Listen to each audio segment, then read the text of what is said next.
and welcome. You're watching Self-Reliant India here on DD India. I'm Nancy Kohli, and over the course of the next 1 hour, we'll be joined by the guest as well. And today we are focusing on the challenges of privatization. We'll talk all about that, the benefits, of course, as well, how this leads to more efficiency, more competitiveness. We'll also talk about the challenges there that comes in privatization. First of all, let me introduce our guest joining us here on DD India on the Self-Reliant India, and we have the pleasure to be having Dr. Arvind Virmani. He's the chairman, IGRO, and former CEA. We also have Mr. P.N. Vijay. He's the investment banker. We're also joined by Mr. Shishir Sinha. He's the senior deputy editor from the Hindu Business Line. Thanks to all of you very much for joining us here on DD India and being a part of this show. Dr. Virmani, if I can come to you first, how would you assess the privatization scenario across the country? Of course, the government's focus, has been on that. The budget has laid emphasis on that as well. But how would you assess the privatization as it is unfolding in these days? I see this in a broader context. I think this is really the second major reforms after the 91 reforms, because it's going to transform it. Even though the government may not have put it in those terms, it's a transformation of our entire development strategy. And very quickly, if I may summarize it, really we've heard of these things like government has no business to be in business, etc. But the development strategy for 50 years in India has been that government gets into every sector of the economy, as if the government can do everything better than the private sector. But this represents a change to a philosophy where each sphere the government is good at and has to do in, for example, public goods, infrastructure, soft infrastructure, macro environment, public welfare. So and the private is good at generating jobs, it's good at making things, producing services, etc. So I think it represents the first time that the government has clearly recognized that each arm of the country, so to say, and NGOs have their own role, are good at specific things, and that is what they focus on. So I would lay down that as in a sense, a fundamental change, which has probably not been. It is beginning to be appreciated, but I think over the next year you will see more and more people realizing how fundamental a change in the development strategy it is. Okay. Mr. Vijay, if I can come to you now, how would you, to begin with, your initial comments as to the scenario vis-a-vis privatization in our country and what more can be done? Well, I think I broadly agree with what Arvind has been saying. It's a major development. It is not the first time it's being done. You remember the BJP government under Vajpayee in its last 3 years, its job in privatizing ICL, Balco, Zinc, Maruti, and many hotels of Ashok and Air India. It was a tremendously well done job. And the interesting thing to look at is it created jobs, it created improved productivity. I'm very happy that this government, after not paying, I think, enough attention to this aspect of the economy, the BJP has always said in its manifesto that the role of government is not to be in business, has started walking the talk. Now, there are many benefits out of this. One is, of course, that the government has so much to do on its place. It's got infrastructure, it has got public goods, it's health, it's got education, so its hands are full. So I think leaving the private sector to manage commercial enterprises is a very good thing. And secondly, government's gone on a very aggressive infrastructure development program and for a lot of resources, and only that much you can get out of taxation, and borrowings are already pretty high. So fiscal point of view also, it makes sense. My only worry is that the government, there would be challenges, there would be challenges because just like we have said in the farm laws, the unions are powerful, especially when you are going to start privatizing banks and insurance companies. There's going to be resistance. The government should have the political will, very important in an economy like ours. Economists and bankers would agree it's commercially makes sense. but the government should communicate, should take people along and make sure that it overcomes these probably communication challenges effectively. Okay. All right, Mr. Sinha, let me bring you in at this point. First of all, your initial analysis as to the privatization scenario, the disinvestment scenario in the country, and perhaps would you also say that there is a growing realization that for the India growth story to continue, the private sector has to play a bigger and a critical role? Nancy, there are two components. The first component is, as you rightly mentioned, about the privatization and disinvestment. I will just add another term to disinvestment, that is the strategic disinvestment. Sure. So what is happening that we have more than around 300, more than or around 300 CPSEs, and we have seen that in course of privatization or in course of government coming out from that particular CPSE, another CPSE is buying that particular CPSE. That is happening under strategic disinvestment. That is not a good model, because at the end of day, it is another CPSEs which is owned by the government and their reserve is getting empty. So what is the next course? The next course is the privatization. That means handing over the asset, handing over that particular company to a private company. So you are not just selling the stake, but also giving the management control to the another private company. So that is very, very critical at this moment. When you are handing over to the private company, or when you are asking the private company, or when you are inviting bid from the private company to take over any CPSE. This is one part of that. And another part which you talked about, that what are the real challenge? I think the real challenge, as Mr. Vijay was saying, the real challenge is the communication. The problem is that whenever we use the word privatization, it seems that it has a kind of taboo kind of thing. It has a different kind of connotation. It is going to end the concept of public welfare. So we need to explain that why we need this. And I will just take one line from Dr. Bhimani, what he said about that the government has no business to be in the business. I feel that especially in the area where people are ready to pay for services, people are ready to pay higher for services like aviation or hospitality. Why should government use taxpayer money to fund those companies which are in loss and providing services like aviation or hospitality? So that's the basic concept, that's the basic thinking behind privatization as well as the strategic business. Okay. Dr. Virmani, if I can come to you again, taking forward from what Mr. Sinha is saying as far as public interest is concerned, how is the messaging that needs to be done for privatization in favor of it, and also keeping the public interest? How can that be tackled? The twin challenge there, taking forward privatization, but also sending out the message of keeping the public interest in mind. Right. So there are two aspects. One is doing the actual privatization, and second is the creating the environment. Both PN and Mr. Sinha has mentioned the latter part. So let me just very quickly focus on the first part first. So there are three aspects to it. One of the problems is always of timing, because we have these parliamentary and other CAG systems of always accusing bureaucrats, politicians of doing some hera-peri. Right.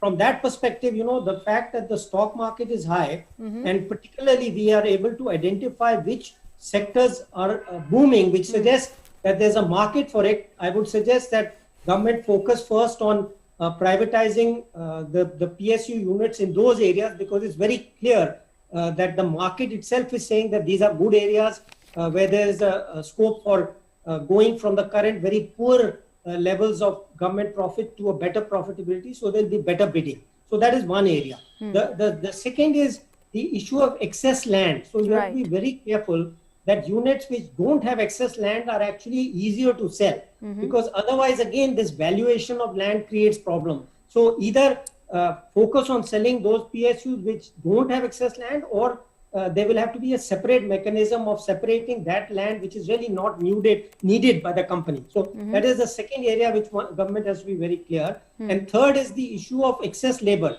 Of course, in some sense, the private buyer is more able to deal with it, but this gets up to the issue of selling, like you said, the communication and selling and educating the public. Now, here is where I go back to what I said earlier.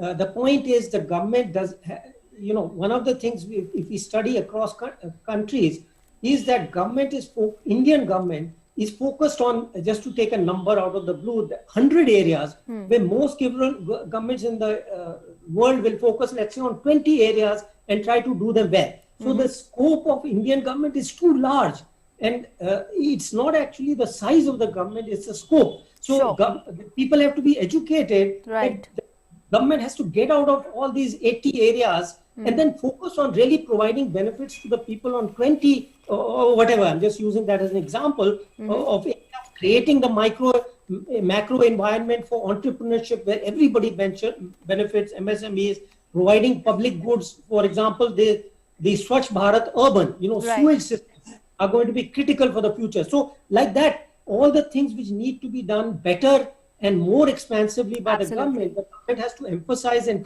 educate the people that this is what will allow us to do this. By getting out of these 80 areas, we can focus more on welfare, ease of living for the people, etc. Okay.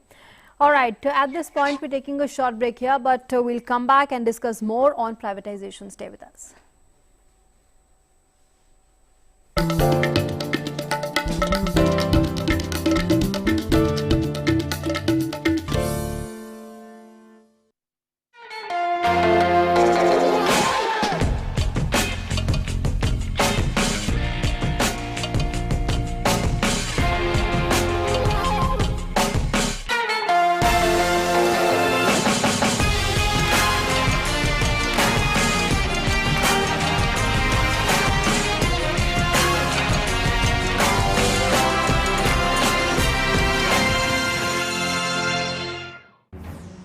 A global pandemic that's causing havoc worldwide. Search for an effective vaccine is on. Until then, the only option is caution and prevention. Now that the country has opened up under Unlock 5, it's all the more critical that we don't let our guard down. Face mask has been found to be the most effective means to fight the spread of COVID-19. World Health Organization and various researchers have also found that masks are critical in mitigating the spread of COVID-19. When you wear a mask, you protect yourself and people around you. Wearing a face mask helps prevent the spread of COVID-19, but only if worn properly. बिना mask या face cover के घर से बाहर निकलने की अभी कल्पना करना भी सही नहीं है. Be a part of DD India campaign. Mask Up India. Come and join our initiative to fight COVID-19. Share your stories of masking up with us on Facebook and Twitter. Mask Up India. It's a simple task. Just wear a mask. Mask Up India. Mask Up India. Mask Up India.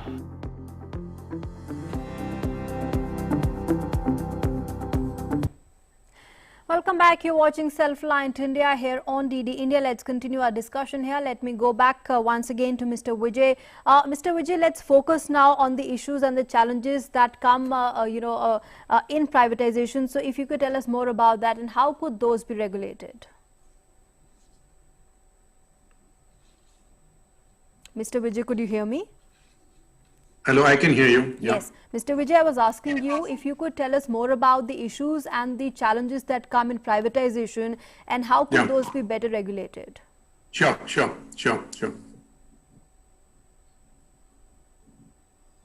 Yeah, so my question is to you. Yeah, there are many challenges, there are going to be issues. Let me look at first the internal issues. The first is the valuation of these companies. As Arvind was mentioning, they have a lot of land. Some of them have trademarks, etc.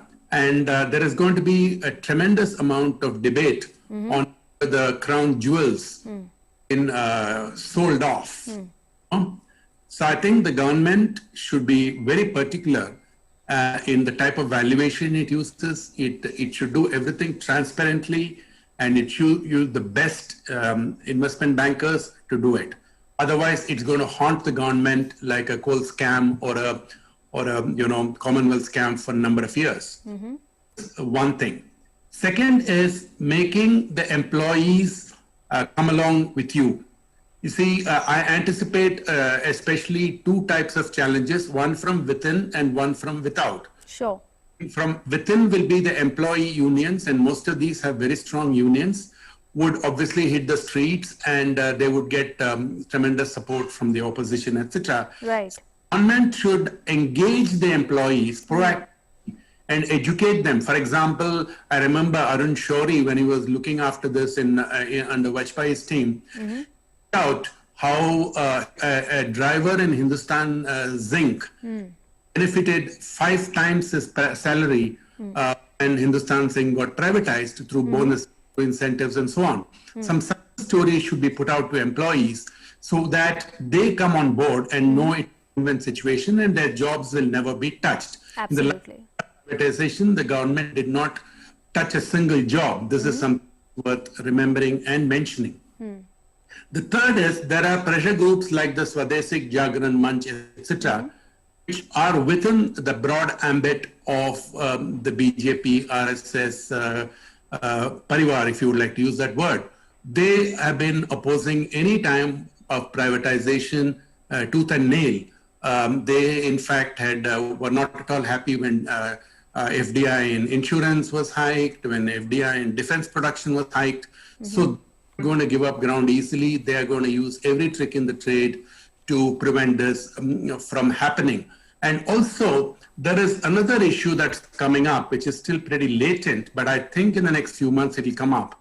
We have got an Atmanirbhar Bharat program, which is running, which has the avowed objective of making more and more manufacturing into domestic hands. Now, the type of companies we are privatizing, for example, if we chose to privatize Steel Authority or BHEL or big manufacturing companies, we'll get the best value from foreign companies. Indian companies do not have the resources. Even the biggest Indian companies do not have the type of check writing ability to buy companies. So there's going to be an ideological issue coming forward where we'll admit the POSCOs of the world and the big giants of manufacturing, the ABB of the world, to come in and bid. So these are issues, but as they say, you can't make omelets without breaking eggs, but you need to be sure you want to break that egg thing to get the best out of it. So I would expect that this government, which has shown so much determination on other issues, will really not backtrack and push through the type of privatization which it has envisaged in the last budget and which it is taking good steps. Okay, sure. All right, let's go across now to Mr. Sinha. Mr. Sinha, a while back you were mentioning about the difference there being in strategic sectors and the non-strategic ones. How is this being carried forward for the benefit of our viewers? If you could elaborate on this a bit, how is this being carried forward vis-a-vis strategic and the non-strategic sectors?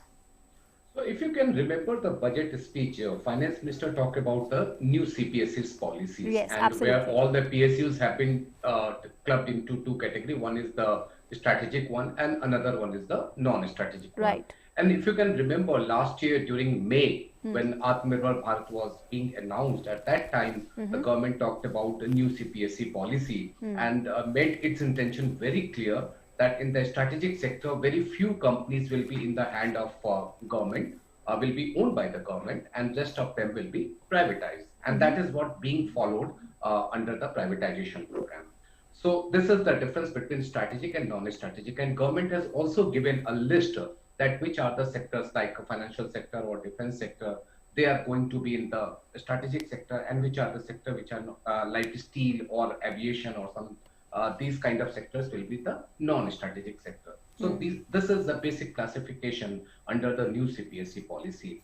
Now the real issue here, I would just mention two real issues. One is the HR one. And if I can recall, when BPCL is going to be privatized, just last year, they announced ESOP. ESOP is very unusual in public sector enterprises.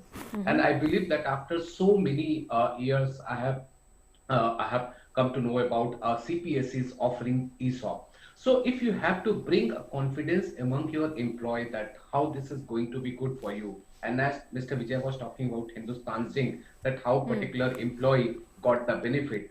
So ESOP, if we are talking about companies to be privatized, if we can have a practice like ESOP or something like that, that will bring employee a kind of confidence among the employee to be part of that process.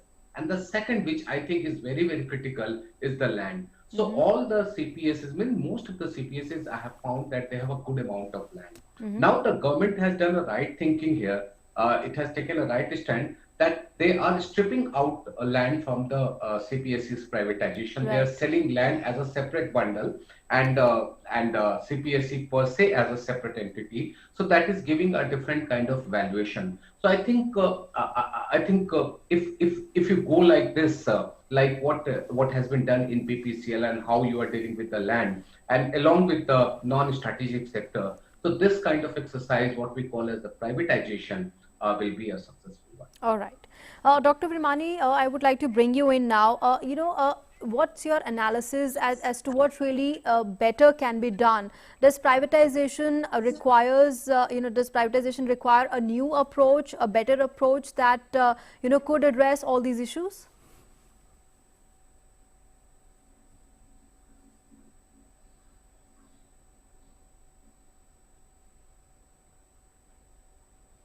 Dr. Virmani, that question is for you. If you could hear me. He has to unmute him.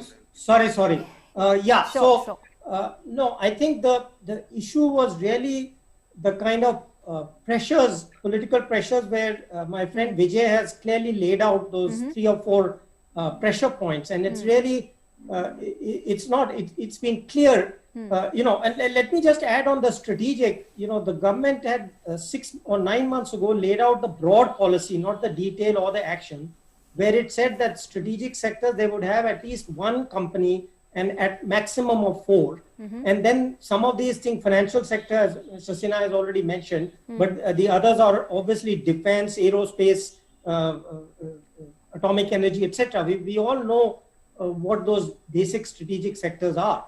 So besides that, it's really been very clear from across the world. I think that's another way to do the communication. There are few countries in the world left who have such huge amount of companies, non-strategic companies. We are not talking about non-strategic companies in the public sector. And even finance, the government has said that the 70% of the banking sector in India owned by a government. There is no other country in the world that has such a large proportion. It's okay to have, let's say, 4, which is they have said for the beginning, that we will keep 4 large like SBI, etc. That's good enough for the next 10 years or whatever they think is needed.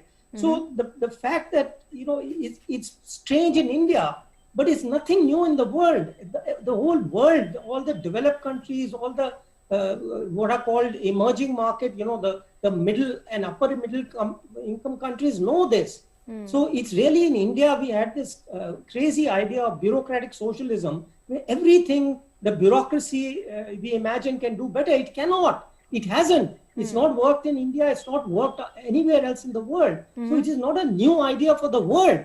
So really the problem is what Vijay and Mr. all of us agree is how to convince people who are so used to thinking in these terms as if it's such a new and an idea which is going to, do what? It will actually benefit the country, benefit the people. Sure. I want to add a couple of things here. Yes, Mr. Vijay. Yes, please go ahead. Yeah, there are 2 attendant issues. I'm sure the people in the government who are doing with this are very smart people. I know some of them, and sure they're thinking about it. One is state level privatization. I would say, I'd stick my neck out and say that the central government PSUs are relatively better managed, productive than the state level. When you come to state level, it's a very, very sorry state of affairs. I think the Modi government should ask state governments ruled by it to come out with an aggressive plan to privatize sugar mills and this and textile mills and whatever it is they have in their kitty, because the fiscal position of most of the states is very bad, and they should, alongside that, it should go. The second is going forward, looking at it from a consumer's point of view.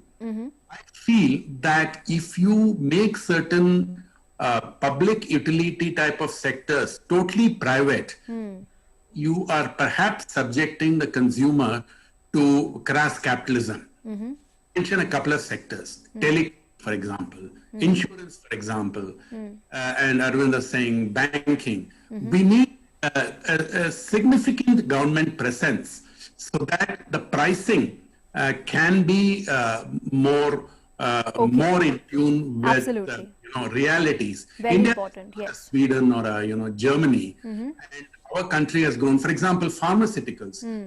Indian drugs are the cheapest in the world. Sure. To treat tuberculosis in India costs about 10,000 rupees. So, Mr. Vijay, you are, you're bringing a very important point here, which is how the monopoly can be tackled here. Yeah, we should not create private monopolies. Absolutely. Exactly. In our zeal to get the government back to the let's touch upon barracks. that aspect also for a bit, Mr. Vijay. And what more suggestions would you like to offer as to how, it doesn't lead to any monopoly and Private monopolies, yeah. And monopoly is tackled in a better manner? Yeah. Yes, Mr. Vijay, your analysis there. Yeah. I think we have created good institutions. One thing that we should be proud of is over the last 10 or 12 years, apart from SEBI for capital markets, we have created good regulators for insurance, for telecom, etc. So we need, but unfortunately, the Competition Commission has not been, in my view, as effective as it can be. Okay. There are two types of ensuring the consumer is not subject to crass capitalism. Right. One is to have a strong regulatory regimen. Sure. But this, again, as Arvind has been warning us, put the bureaucrats back in the driving seat, which people like us who are free market thinkers would be reluctant to do. Right. Second is to induce competition from within. For example, a more efficient BSNL, for example, or would create a great competition before Jio walks up the monopolistic thing. So something like that, government should be very strategic. Apart from defense and aircraft manufacturing, etc., which are obviously strategic, where the consumer interest, for example, railways, we cannot privatizing the Delhi-Lucknow line totally. We can have fares going through the roof. So we need to do a lot of thinking about post-privatization issues. Absolutely. Because after all, we are a poor country, and the great thing about India is the public services are available for very reasonable prices. We should not change the contour of that. Okay. Very important points you've made there, Mr. Vijay. Let me take that to Mr. Sinha now. Mr. Sinha, your analysis here, a fine balance that needs to be drawn, a fine balance that needs to be made so that there's no monopoly. The monopoly can be tackled. Also, privatization does bring with itself many of the benefits like efficiency goes up, there's more competitiveness. Of course, there's, reassigning of the funds, monetizing assets. So there's a lot of benefits, that come with privatization, but a fine balance that needs to be tackled, and very important, like Mr. Vijay was mentioning, measures need to be in place for post-privatization as well. That's very valid point. I think the monopoly cannot be considered good whether we are talking about a country like ours or whether we talk about a country like a developed country. Sure. Monopoly cannot be good from the consumer point of view. Now the issue is that if we are privatizing certain number of CPSCs, which are in particular fields, say like in oil sector, there are 4 companies and we are privatizing all the 4, just taking the example, just as a hypothetical situation. And if just one company is bidding for all the 4 companies, that cannot be a good thing to do that. So that is why we need to cap the number of CPSCs a private player can buy in one particular area. That needs to be considered. Whether it is the sensitive one, whether it is the non-sensitive one, whether it is one particular sector like oil or another sector like telecommunication, we need to cap that. We have seen that in one particular sector one particular player is getting more and more companies in hand. So of course there are certain issues, there are certain parameters through which the government is controlling that particular sector. But it cannot be considered a good thing that one particular player is taking over more and more companies in that particular area. So my suggestion would be that we need to cap that how many companies one particular company can have, or one particular player can have in one particular sector. If we can do that, there we can put a restriction on the monopoly. Then the second thing, the role of Competition Commission is very, very critical at this moment. And role of Competition Commission cannot be just giving a suggestion that or giving a ruling that this cannot be allowed or that cannot be allowed. The other thing equally important is how we are implementing that. So I have just two suggestions. One is capping the number of companies which a private player can buy in one particular sector. And the second one is the implementation of Competition Commission regulations in not just in the word, but also in the spirit. Okay. All right, we'll come back and discuss more on privatization, the challenges and the benefits that, of course, lie ahead. But we're taking a short break here. We're back with more. Stay with us.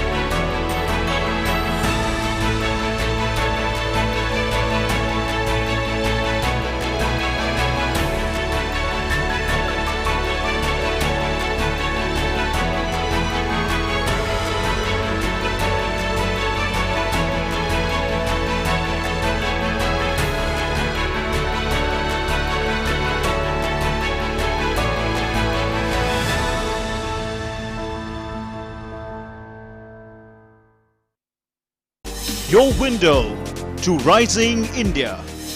India's voice on global platforms. Latest news from India and around the world. In-depth analysis of global headlines. Watch DD India in your country. Available for downlink in Middle East countries. STTV broadcast is available through the satellite GSAT 17 at 93.5 degrees east. HDTV broadcast is available through the satellite GSAT 10 at 83 degrees east. For technical details, scan here. Switch to DD India now.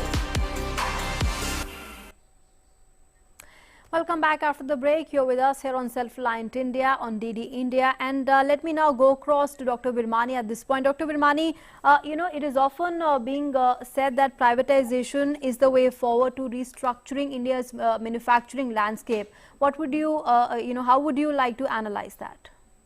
So, this question relates to the previous question. You have to be very clear. There is now 50 years of economics on this issue. There's a distinction between manufacturing, which is essentially competitive. We call it industrial structure. So when an industry has a competitive structure, then there's no hesitation. The kind of problems which both PN Vijay and Mr. Sinha is saying don't apply there. So you actually must not put any restrictions on who buys it. Because the structure of the industry itself is competitive, okay? And if you put restrictions on it, you will get a lower price and less efficient auctions, for example. Now, where is it that we need, where is it that care is needed? It is basically in what we call public goods infrastructure and financial sector, where there is an inherent asymmetry in information. And there is a whole literature of this developed on what we call modern regulations. So we know that whether it's owned by the government or by the private sector, when there is a natural monopoly, which is generally in infrastructure, for example, transmission of power, a line network with its signaling, we know exactly where those things are. You need good, efficient, professional, modern regulators. Right. If you don't have this, whether it's private sector or public sector, the public actually loses out because you get this. So the key to remember is, and again, this is part of the strategic policy. We are not disinvesting in those areas. For example, there's a public sector transmission corporation of India. Right. It is not going to be privatized for this precisely this reason. Okay. So one has to be very careful. Don't have a general approach without understanding the economics. And as I said, there are three areas where it's necessary to make sure good regulation. One is, as I said, natural monopolies connected with infrastructure, and we know what those are. That's the whole debate on infrastructure we've had for the last 30 years. Right. The second is what we call asymmetric information or moral hazard, which is basically things like banking or other such things. And the third one, which is new, where we actually don't know enough, is this new social media platform. So that is the trickiest part, which everybody is worrying about, but we should not generalize from that. You know, where the telecom company, for example, also owns the social media. That is raising new issues, which actually we must all discuss and debate. When we talk about Facebook or other such platform, there are a whole set of new issues where the economics is not clear. And in some sense, we will have to evolve those policies as we go along. Absolutely. So, but my warning is this: do not apply those problems to the part which is 100% clear for the last 30 years, which is in just normal things like hotels. There is no problem. Just sell them. Just auction it off or whatever to the highest bidder. There's no point worrying about whether somebody buys 10 of our loss-making hotels or buys one. Okay, so that's the only warning I would say. Be careful. Yes, there are sectors and areas where we need to be careful, but don't apply that fear to everything else. Absolutely. Mr. Vijay, would you like to add to what Dr. Virmani said? And also, what's your analysis as far as, would you say that privatization is a sustainable policy prescription to fighting economic distress? I think Arvind made a very, very subtle and detailed point, and we need to, we may not have the time to discuss it. I broadly agree with what he's saying, that don't apply this norm to everything. For example, hotel was a good example, but we need, I still hold the view that we need a good government presence in, for example, general insurance, in commercial banking, in telecom, and those things where pricing of public goods is involved. Hotels, of course, is and another issue in India, which is very peculiar to India, we have seen that if we create large manufacturing monopolies, they would use their political clout to stop imports and create a mayhem. This is in the petrochemical industry in the past and several other industries. So I would be very wary of giving monopolies, the big ones, too much hold on natural resources. And another thing I want to say, which is very important, and I get the feeling the government is not looking deeply enough into this, is infrastructure privatization. It is a minefield. I think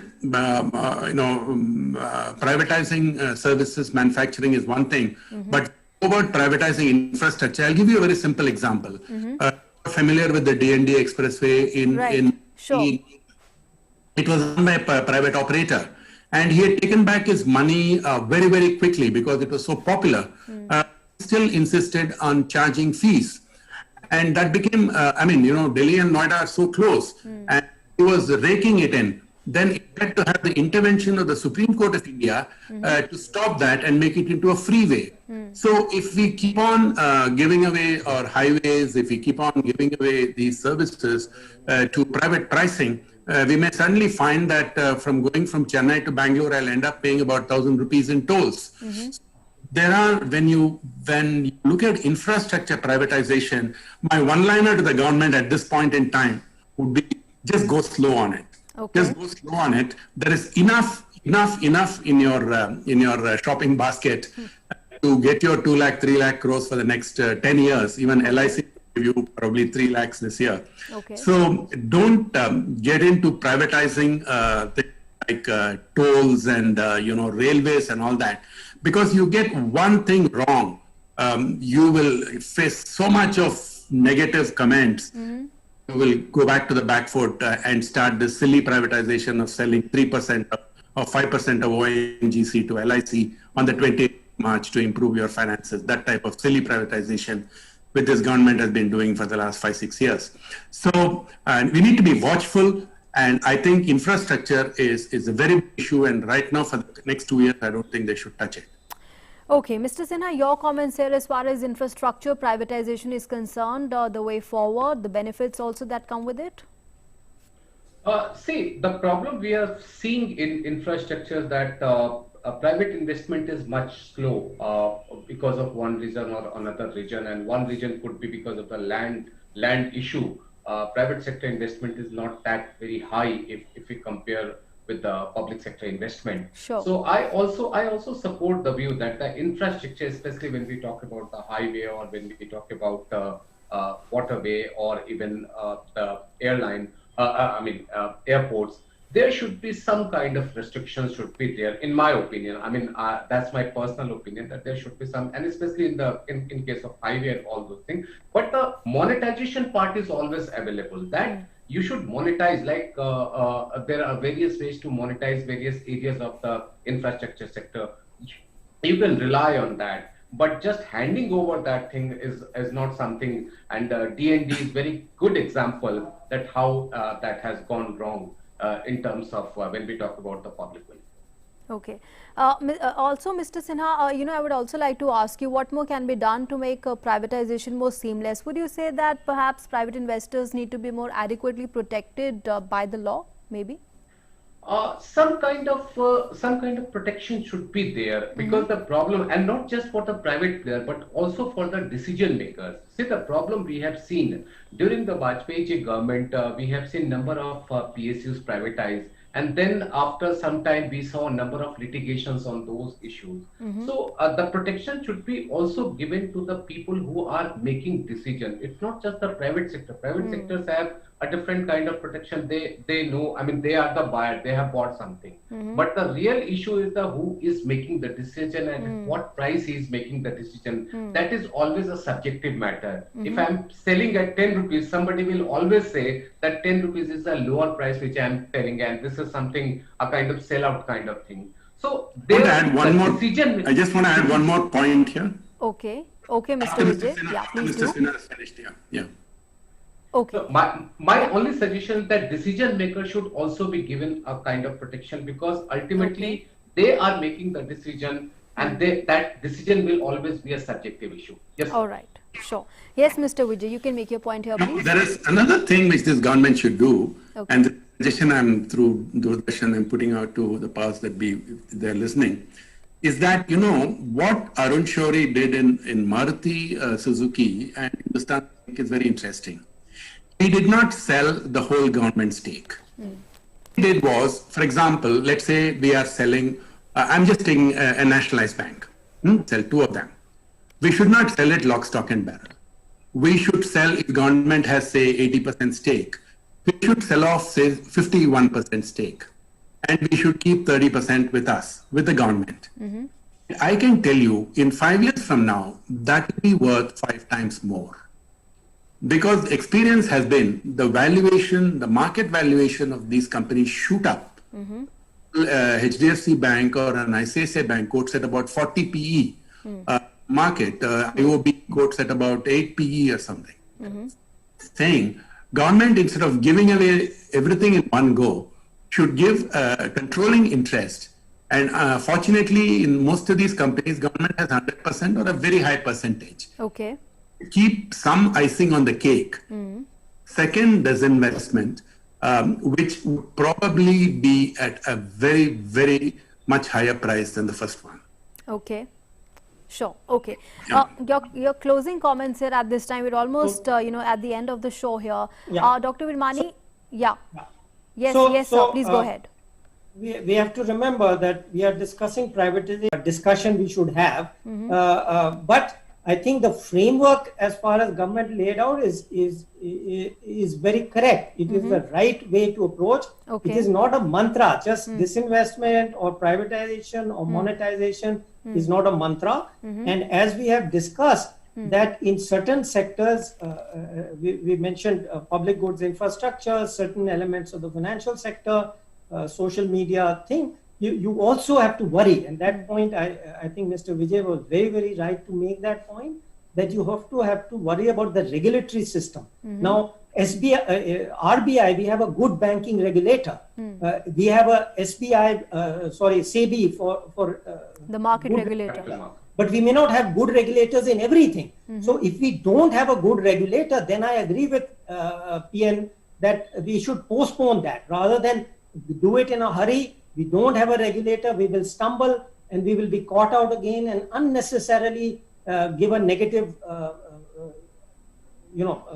image to something which is, we all agree, is a good thing for the country and should be done. Okay.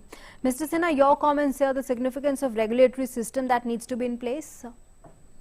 Certainly, regulators are needed, and regulators are needed to I mean, their thinking, their ruling, their opinion should be implemented not just in the word but also in their spirit. That is the best way to have the best benefit of the monetization or privatization or disinvestment. Otherwise, what will happen if there is no regulation? Then you can just think of a chaos, nothing. Okay, but the benefits also that come with privatization, and I would like to once again focus on that just before we close the show, and perhaps like you were mentioning earlier, Mr. Sinha, that more effective communication, more effective messaging needs to be given out to the people there, that of course it leads to more efficiency, there's more competitiveness, there's of course the reassigning of funds, assets can be monetized, so all these benefits, short term and long term that come with privatization.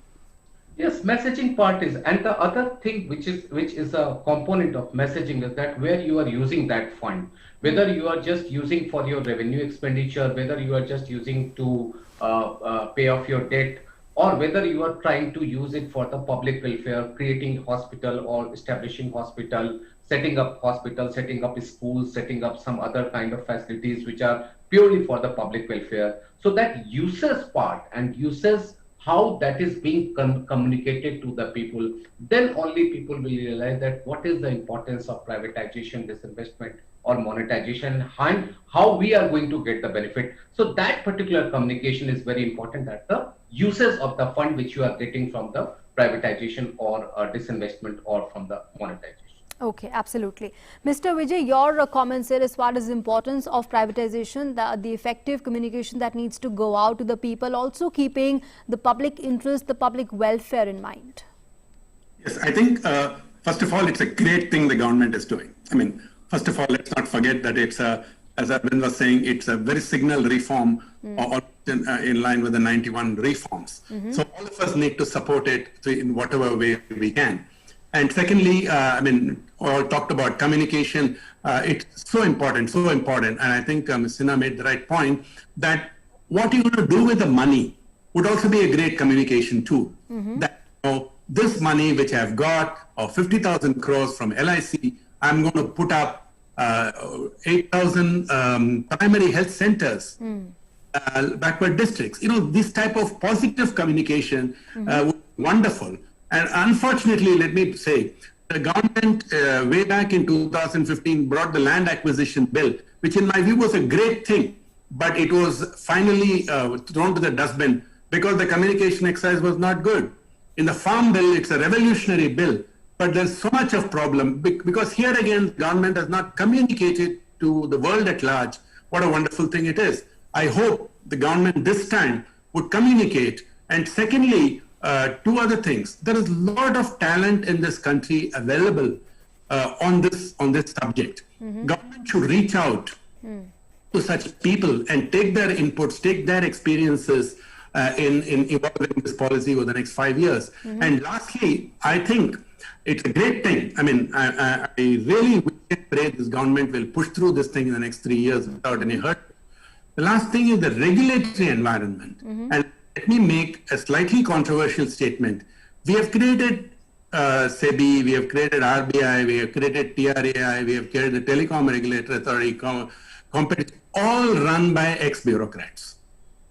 Are we saying the only expertise, the only competence available in this country is with the Indian Administrative Service? Not really.